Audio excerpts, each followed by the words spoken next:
Hello there, gorgeous people. Hi, happy new year. I hope you've had a wonderful festive season. We're back on the grind. We're back on this grind. This is my first video I'm recording in the new year, but you probably would be seeing this as my second video of the year. So either way, happy new year. Hope you guys are living good. Look at how that H factor jumped out. If you caught it, leave a thumbs up in the comment section below. So before I ramble on too much, my name is Faith the Pharmacist, and if you're new to my channel, you're very welcome. If you are a returning subscriber, hey, howdy. But today I'm going to be telling you 5 things I wish I knew before I became a pharmacist. 5 things, that's 10. 5 things I wish I knew before becoming a pharmacist. First thing I wish I knew is that the world is my oyster. This background story, I started working as a pharmacist on a tier 2 work visa in the UK, and for some reason I just felt so limited when I graduated. When I started practicing, I felt like I only had to work with the same employer just to keep, my visa prospects safe. I only had to work in the same industry. Literally, I restricted myself so much just for safety reasons.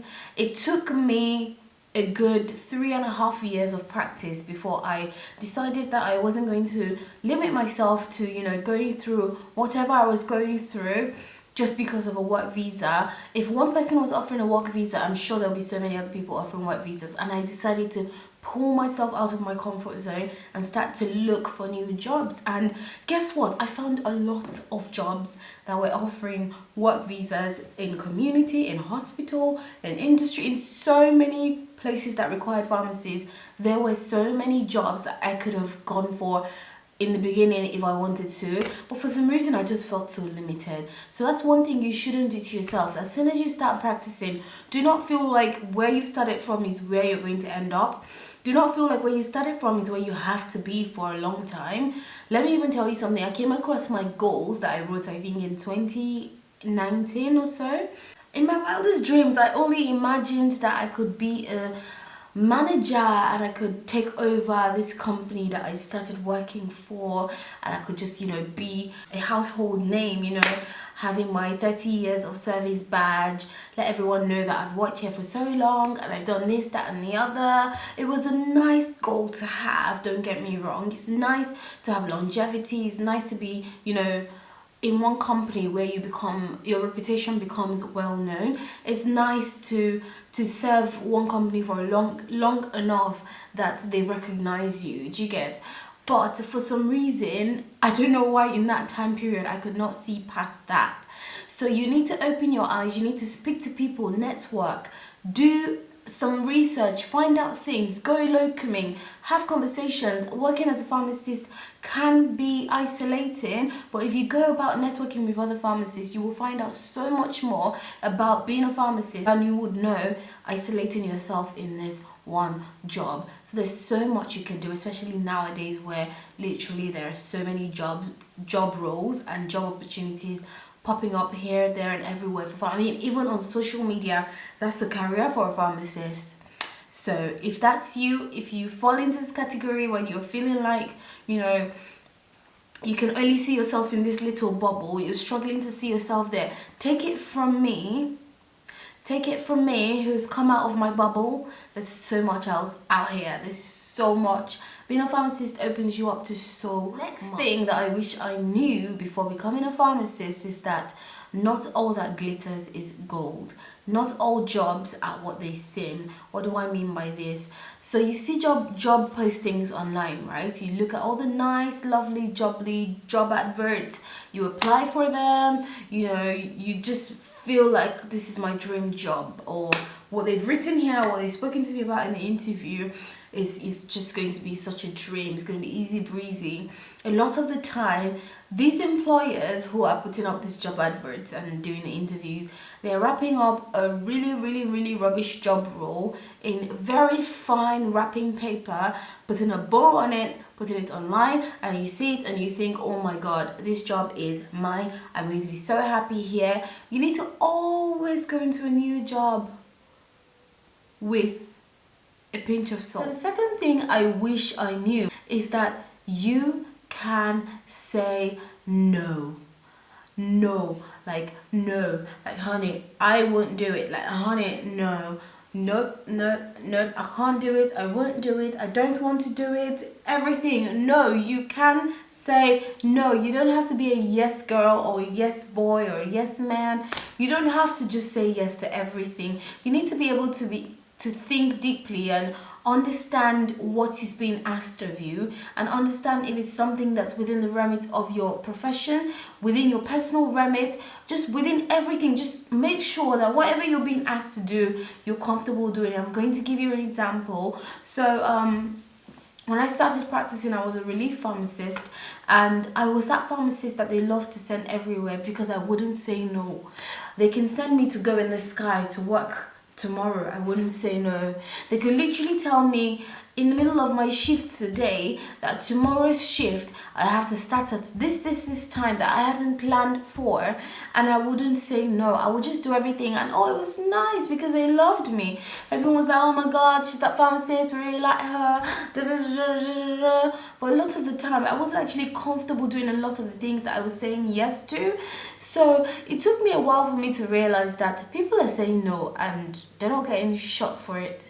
I can actually say no if it doesn't work for me. I love to help out, but in some situations I don't have to say yes, especially when it goes against what I believe in. So there's a lot of times where you will be pushed by managers, for example, to do things that may be against the code of conduct or may be against the law and ethics of the pharmacy profession.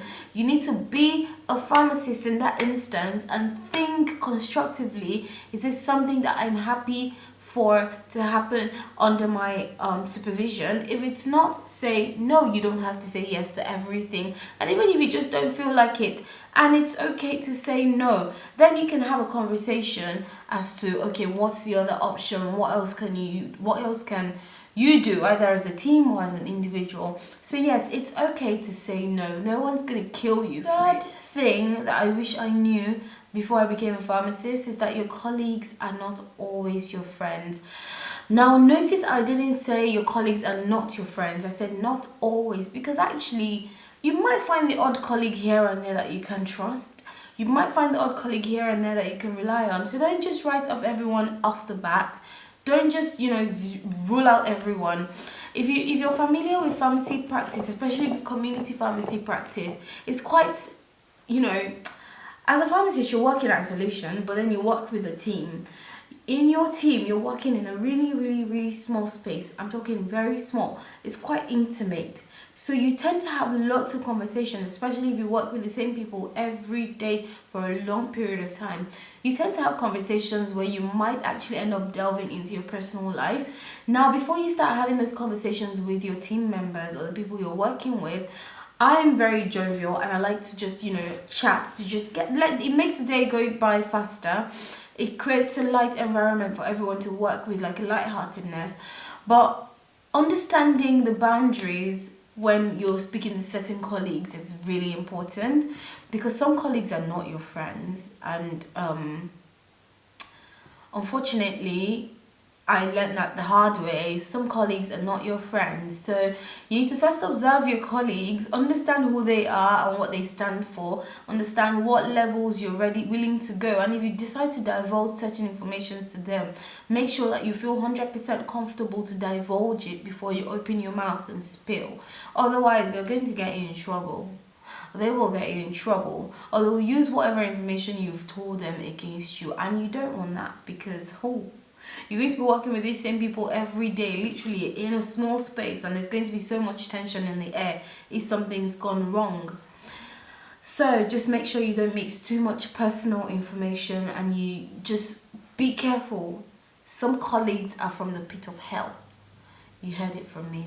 Some colleagues are from the pit of hell. Now, I don't know how this operates in any other sector, but yes, I currently work with colleagues who I feel happy working with.